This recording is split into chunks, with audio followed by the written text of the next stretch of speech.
show our solidarity with people in struggle in Venezuela who are struggling to build a brighter economic future and a brighter future of social justice for their country and for their children and community.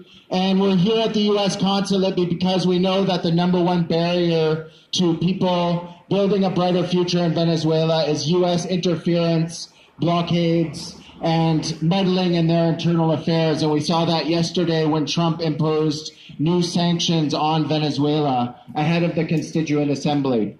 So I'm going to read a statement from the International League of People's Struggles, and then we're going to invite people up to give their own testimonials about why we want to send our solidarity and support to people in Venezuela this weekend. Solidarity with Venezuela's Constituent Assembly. No to imperialist intervention and interference. ILPS in Canada extends our militant and heartfelt solidarity to the people of Venezuela on the eve of elections to their National Constituent Assembly.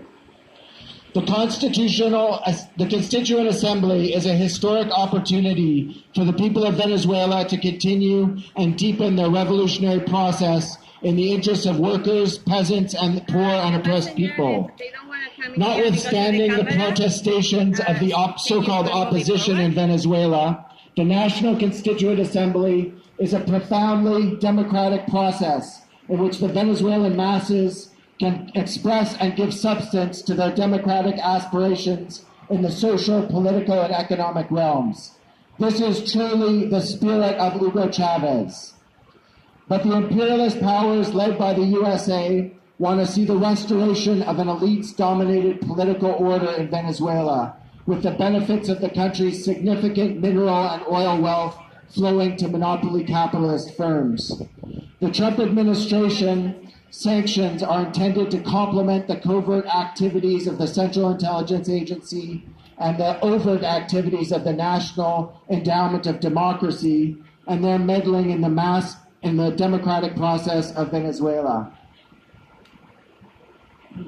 Here in Canada, when the Canadian Foreign Affairs Minister, Chrystia Freeland, recently said that Canada stands with the people of Venezuela following the popular consultation, she wasn't expressing solidarity with the Venezuelan masses, but with the Venezuelan elites trying to stymie the Constituent Assembly, which they fear will further erode their power and privilege.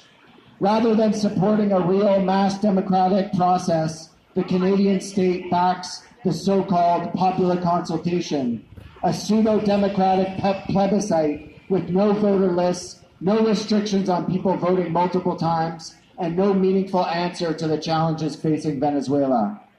But while the Canadian state predictably backs the oligarchs, the elites, and its own economic interests, we grassroots people from working class, immigrant, and poor communities stand with the people of Venezuela, with the Venezuelan masses fighting for social and economic justice, for liberation, and for a new and better world. Long live international solidarity! Long live international solidarity! Long live international solidarity! Long live international solidarity! US Imperialist! Number one terrorist! US Imperialist! Number one terrorist! Hands off Venezuela! Hands off Venezuela! Hands off Venezuela! Hands off Venezuela! Long live the Constituent Assembly! Long live the Constituent Assembly! Does anybody want to